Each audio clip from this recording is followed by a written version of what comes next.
Floor it, Jeff. Let's see how fast this beast can go. Press him. Make him mad like last week. What are you doing? Your car is what? Broken? Get that car out of my sight. You think you had a bad day? What about him? And him?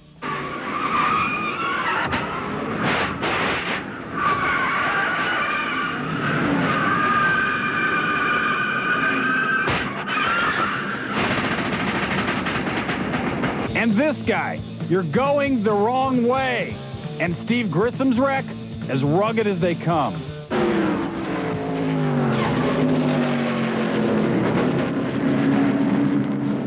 Trouble overseas also. The old teammates Jack and Damon used to run one too. This time one lap would have been nice. The bike trips weren't always pleasant either. Did anyone do anything right? Can we get even a quarter mile accomplished without incident? We can and we will on RPM Tonight.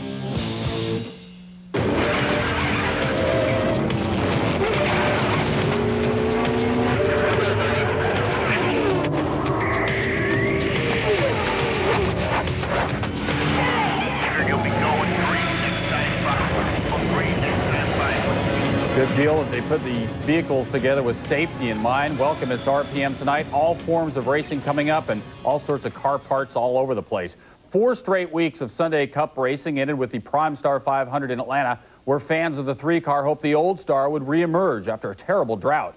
Not to labor the point, but Dale Earnhardt had not won since last year's spring race in Atlanta, and this season's work had been sub-Dale. As it turned out, whatever Earnhardt would end up doing would not be the most dramatic event of the day. And here we go to the race with the pole sitter Robbie Gordon, his first Cup pole. Lap 48, there's trouble for Jeff Bodine. He's in reverse because forgot a tire.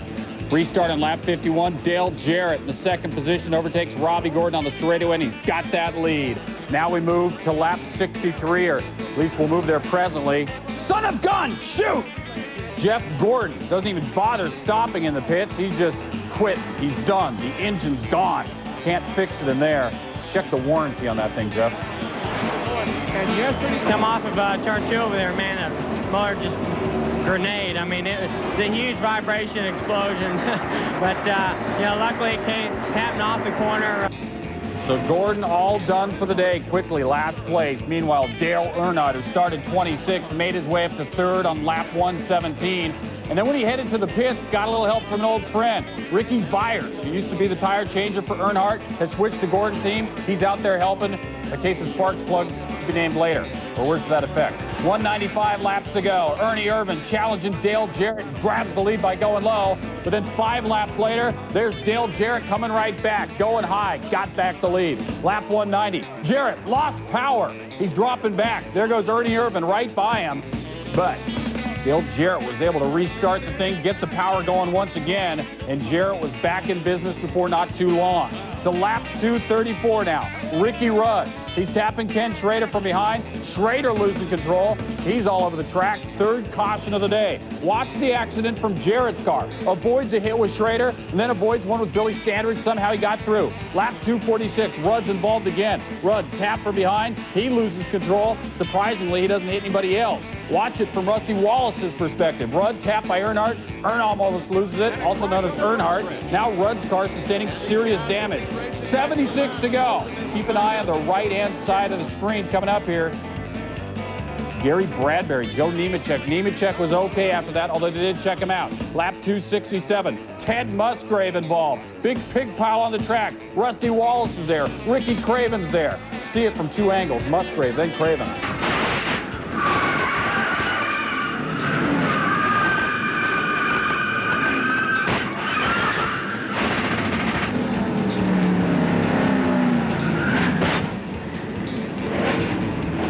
That was the 6th caution of the day for 14 laps, but here came the big one. Lap 283, Spencer losing control. Steve Grissom into the wall, then flying across the track. The gas tank blowing up in the middle of the track. Cars racing by. It looked awful. And we'll look at it again because it was so awful, but more so because he was not seriously injured. Spencer losing control. Grissom trying to avoid it, goes flying into the wall. The car completely torn apart. Somehow, some way, he came out with absolutely no injury. A skinned ankle. That's all he had. The red flag brought out on the track. Proper safety equipment brought out there. Everything slowed down. In fact, 52 minutes is when they had to slow it down.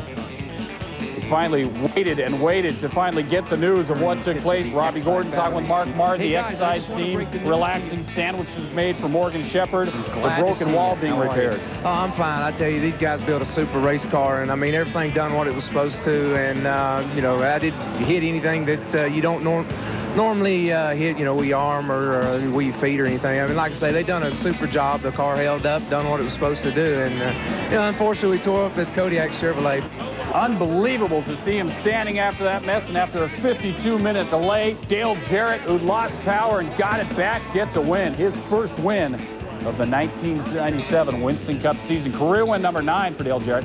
He's the only driver to be on every lead lap in the first 4 races. This was his first Atlanta win, a 1-2 Robert Yates team finish as Ernie Irvin chased him to be second. Morgan Shepherd ran third. That's his best finish in 2 years. Your winner now with our man Bill Weber.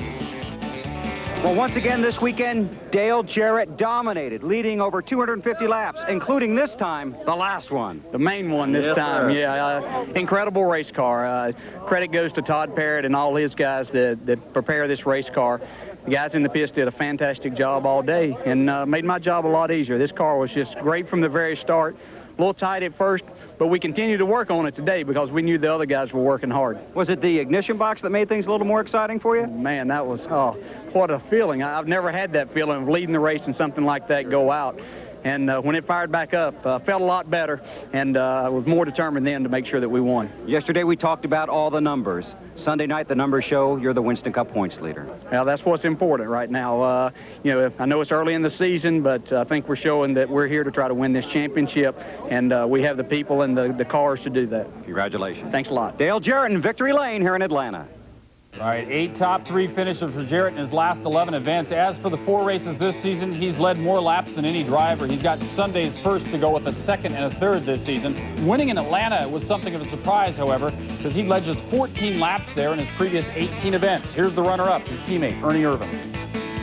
If your teammate beat you, that's not all that bad. So, you know, that's a 1-2 finish for the Yates team. It's a deal that we've had some good runs here at Atlanta, and you know, it just shows that these guys, you know, haven't forgot what they're doing. We'd finally got it real good there, and we was that good a few times there, but we just wasn't showing it. We was trying to keep the tires under, when it come down to the end, you got to show what you got. But man, thank God for this day. We were up front most all day. Our team really needed a top 5 bad. We've been struggling, but we ran the top 5 and wound up top 10, so you can't complain too much. I kind of said on the radio I never run a dirt track before in my life, but this is about as closest thing I've ever been to one, I guess. So it was pretty much find your own way around. Another solid run for Mark Martin. He had the lead early, ended up in 6th place. Michael Waltrip was 7th. Dale Earnhardt, his first top 10 this season. His 8th place, the top Chevy. That's the lowest top place for a Chevy since August of '94. Terry Labonte was next, then Bobby Hamilton in the 10 spot. Robbie Gordon started first and Jeff Gordon finishing last. What's this? Jeff Gordon was beginning to collect the traffic in front of him, and when on lap 59, his engine went night-night. He has 2 weeks to thinking about broken car parts. And last place. Come off of turn 2 over there, man, a large grenade. I mean, it was a huge vibration explosion. But it's unfortunate, but hey, just can't ever quit. That just shows you those 2 wins, and that 4th doesn't mean anything. So the points go like this with 4 races in the books. Dale Jarrett's the man. Last year's champ Terry Labonte stands 2nd. Martin's 3rd, same place as in Busch Racing. And Gordon went from the top to the 4th spot. Bobby Labonte's running next. Next page, 6 through 10, Ricky Rudd, followed by the 3rd Hendrick driver, Ricky Craven. Jeff Burton, Bobby Hamilton, and Ernie Irvin. They close out the top 10 for now. 1996 Driver of the Year, John Force, obviously has had some other good years. Take the last 5 years at the Gator Nationals in Gainesville. Force was a winner each time. That streak on the line on Sunday, and so was another driver's health. We'll get to that shortly. First, John Force in the quarters against Dean Scusa. Force sees his winning streak go up in smoke here. Scusa gets the win, 5.04 seconds, 307 miles per hour and change. Now the finals, Al Hoffman in his unsponsored Firebird, and they are racing. Hoffman, an easy win. But then it all went nuts. The thing's in flames. The chute's all over the place. He's spinning, and then up against the wall. Hoffman's car erupts into flames, crashes into the guardrail. Flames shooting all over the place. Very, very scary ride for Al Hoffman. Taken to the hospital. Injuries to his arms and legs. But we can fortunately report absolutely nothing life-threatening after that huge mess. Top Fuel Finals, Joe Amato closest to the camera against Mike Dunn, and away they go. Dunn nearly loses it early, but Amato gets the win. He was stable in 4.65 seconds, top speed of 312. Well, the fans hung tough with us for a couple tough years, but we paid our dues a little bit, and hopefully we can have more fun the rest of this year and just keep on winning. That's what the drag race is about. The fans love the good side-by-side racing and the big numbers, and we're going to try and satisfy them. Pro Stock Finals coming here. Mike Edwards on the inside against Jim Yates, the McDonald's car, and they are racing. They all got off. Yates in front, out early, got the win, covering the corner in 6.96, just hung on. 197 miles per hour was his hot time, and here he is talking about his big win. Competition was so tough. This track was fast. Both lanes were working pretty good, and Warren gave us a tough run in the semifinals, and then Mike Edwards was tough in the final. But the whole McDonald's team stuck together and worked really hard this weekend and got us a win. That's important. And the Pro Stock bikes, Dave Schultz on a Suzuki up against Matt Hines in the finals, and the lights set. Ready? Go. Schultz in the outside lane. They're racing. Schultz gets to the line first, got off a bit late, but closed big time to get in front. Schultz, 7.49 seconds, 176 miles per hour. We wanted to get the same start that we had last year. We knew the performance would be there, and if it wasn't us, somebody else was going to go real fast. So it's going to be a tough, tight battle this year, and every single round of the Winston points, every record, every qualifying position will mean a lot when the World Finals comes. Speaking of points, and he was, the points go this way. Selsley, the top fuel leader, over Amato, behind by 41. John Force is the funniest of the funny car guys. Al Hoffman is next, and good news after that awful-looking wreck. Pro Stock, it's Warren Johnson leading Yates. Pro Stock bike, Dave Schultz is the man. We're happy to report the following wreck did far less damage than it appears. Agreed. Marshall Topping's top fuel dragster was pretty much wiped out on Saturday, but he is in serious but stable condition after this awful-looking wreck. No longer needing a ventilator to breathe. Topping's being treated for chest and lung contusions and a leg injury at a Florida hospital. We're coming right back on RPM with the first F1 event of the season. A very quick exit for the pole sitter, among others. The bikers were all over the place this weekend, and they were all over the track as well. And we will return to Atlanta for more on the spectacular Steve Grissom wreck. We can say spectacular because he's okay.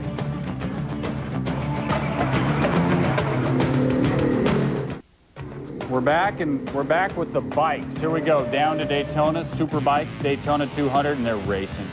Colin Edwards in front, 4 bikes. Scott Russell going inside, making the pass, and he got him with that move right there. Now 5 to go. Dean Misdahl, a little problem. Gets pitched off the bike, skimmed across the track, ended up motionless on the track. You see the replay. A lot of mess this weekend. Smoking, gets some liquid in his tire, starts to wobble, then he loses it, falls off the bike, taken to the hospital, and again, fortunately we can say, the report is nothing life-threatening, should be fine. Scott Russell building up a big lead, although that doesn't look like a big lead there, does it? There's the big lead. Lapped the bike, actually, that's why it was a big lead. He's the winner, he's the man, Scott Russell. Saturday, 125cc racing. Bit of trouble at the start, big pack of dogs coming out. Ricky Carmichael struggling to restart. He would finish. What is going on here? Everything resumed. The race went to John Dowd. The 250cc main event now, as we see John Dowd winning the 125. And they're off. Greg Albertson on the 8 bike, battling with Doug Henry, who we featured on Saturday night. The number 20 bike. Albertson would pass Henry, finish 2nd place. Checkered flag, though, goes to Jeff Emig, won his 3rd race of the season on a Kawasaki, and he has the points lead. And right now, actually, what's happening is my pages are stuck together. The 750cc class, Super Sport, Jason Pridemore. Our apologies to Jason Pridemore for not covering his race better. He's the man. He's in front. Now, AMA 250cc Grand Prix race, Rich Oliver taking home his 12th straight victory, including his 3rd straight at Daytona. He rode a Yamaha. A lot of bikes out there. Jack and Hill went up the track to fetch a pair of good runs. Jack fell down and wasn't around. Neither was Hill. And there ends any poetry. The F1 opener didn't flow well either for those two drivers, the former teammates on the Williams-Renault team, and away we go to the race to get me off camera pretty much. Damon Hill, electrical problems. The TWR Aeros team just got the plans for the Phillips screwdriver. At the start, Jacques Villeneuve, the pole sitter, trouble, collides with Johnny Herbert. And let's look at it again. Heinz-Harald Frentzen gets away first in this race. Villeneuve at the bottom, Herbert, the white car in the middle. And then Eddie Irvine coming in, cuts them both off, pretty much mows them off the track. Cheater. He would pay. Irvine suffers a punctured tire, and his day's done a couple laps later. Schumacher's brother, Ralph, his day's done too. He tested for McLaren earlier, not working out with the Jordan team in the first race. Heinz-Harald Frentzen opens up a big, huge lead in the same car that Damon Hill won the title with, but the strategy doesn't work out for him. Lap 19, goes to the pits. That's expected, but the other guys didn't follow him. They give the race lead to David Coulthard, who went with the one-stop strategy. Michael Schumacher into the pits, along with Coulthard, pits on lap 31 of 58-lap race. Frentzen's second stop then became rather critical. A quick pit could get him out on the lead, but it wasn't a quick pit, was it? He exits the pit road in fourth spot. Schumacher appears to be cruising to second place, but just with 9 laps to go, he heads in, a punctured tire. Frentzen's working his way up to second. Looks like he has a podium finish. Or not. Ooh. Oh, he lost it. Oh, there's oil on the rear tyres. I bet that's what it was. Oil on the rear tyres, and out he goes. Noticed he had disc brake problems. David Coulthard in front. He's the man. His second career win. First McLaren since the '93 race at Australian. He wins a big CD. David Coulthard, his second career win. Michael Schumacher chasing in the line to be second in this first F1 race of the season. Stay for more RPM. We're headed back to Atlanta, where they headed into each other. Stay around.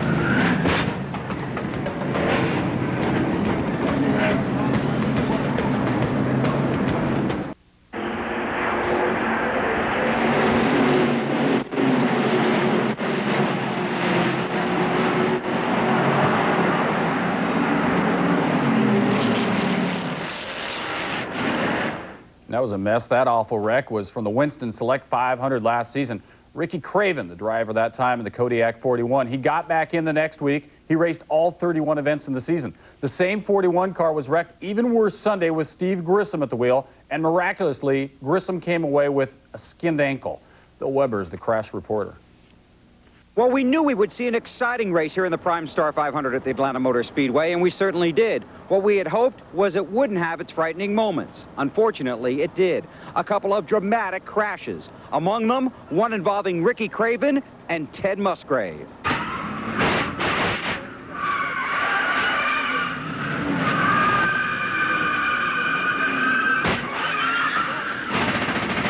Then late in the race, a horrific accident involving Steve Grissom. It happened on the backstretch, but Steve was able to limp away with just an ankle injury. It underscores the principle in NASCAR Winston Cup racing. These are fast and exciting cars, but you have to build them safe. It got away from me down there. I'm not sure how close Dale was. I don't think he was close enough to take the air off, but, you know, it's been twitchy down there all day long on the bottom, and I'm just trying to hang on, you know, get a top 10 there. And got away from me. Thought I could correct it, but it just, you know, like I say, when it gets loose at 180 miles an hour, it's hard to do anything then. The way we build these cars, we absorb the energy where we need to, and, you know, we keep the driver in position where he needs to be. We just need to try to get the tracks slowed up a little bit, or the car slowed up a little bit, and we'll not weaken our efforts to make the car safe. Not that you say I can't be hurt or anything, but that's the furthest thing from your mind when you're driving the race cars, that you're going to get hurt or have any accidents or that. But the cars are built good. I mean, that 88 deal, I mean, the car come all to pieces and stuff, and, you know, they got me out of the car, and I walked around over there, and everything was fine. Didn't put a scratch on me anywhere. I was up there, and I watched that deal on the backstretch, and Steve Grissom got to be a real good friend of mine when I was over at the 29 car, and he's a great guy, and I'm just glad he's okay. We got a truckload of results here. Johnny Benson was the pole sitter for this event last year. This time he got home in 11th spot. Robbie Gordon had his first Cup pole, but he ends up 14th. John Andretti was a lap down in the 15th spot. D-Dub was a lap back in the 16th place. Chad Little was 19th. His finish made for 7 Pontiacs in the top 20. Jeff Bodine was next, 4 back of the winner. The rookie Mike Skinner ended up 21st in Atlanta. Sterling Marlin was 2 spots back of that. Then another rookie, David Green, in 24th. Mike Wallace made it into his first race of the season, but could get to the line just 26, 17 off the winner. Dick Trickle started on row 2, ended up 28th. And we note here, there's a benefit concert for his nephew Chris, who was shot. That's coming up Thursday in Las Vegas. Stay around. As promised, Saturday's Busch Run is coming up on RPM tonight. Yet again, Mark Martin ran by the field. Now he's chasing a record. The question: who won the inaugural BGN race at Atlanta in 1992? Just look at the question and study it and then come up with an answer. Hey, we had a question. It's only fair that we have an answer, at least make one up. Who won the inaugural BGN race at Atlanta in 1992? That guy, Jeff Gordon. Atlanta's held 6 BGN races. Each time a different guy's name has won. Gordon won the 92 event from the pole, the only guy to do so at Atlanta. Here we go, the BGN race from Saturday, the Steel Outdoor Power Tool 300. Let's all hack down some trees. Tim Bender on the pole, but he gave it up. Lap 13, near collision. Mark Martin started 13th. They touch, he and Bender. They continued at 10 and 2, no caution. Lap 16, Martin moving up to 5th, chasing Elton Sawyer. He'd catch him on lap 46. Caution, lap 91, Mike McLaughlin avoids hitting Michael Waltrip, but in doing so, spins out, throws up smoke. The race under caution for 4 laps after that. Now with 70 laps to go in this thing, Martin fell behind Waltrip on lap 120, wants to lead right back, and he got it, passes him to take the lead down on the inside. Mark Martin back in front, 18 to go. Trouble for Randy LaJoie. Came into the race as the points leader. He was the 96 champ, and that's Bill Weber's hand pointing out a lug nut problem. LaJoie finished 16th. 7 to go. Michael Waltrip had been chasing the leader, but he had to pull in, and there's Mark Martin in front, winner again.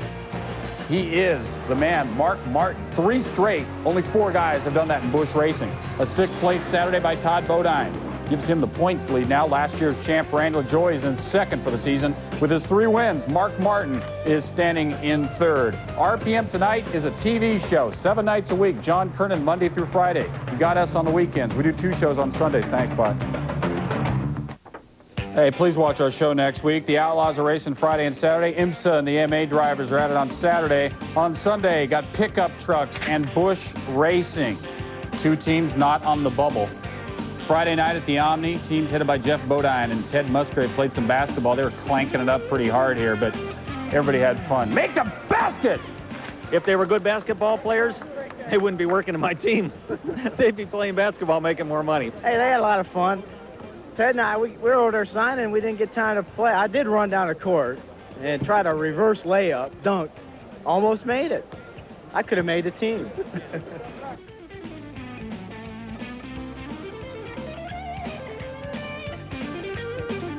We're out of time. Goodbye. See ya. Or not.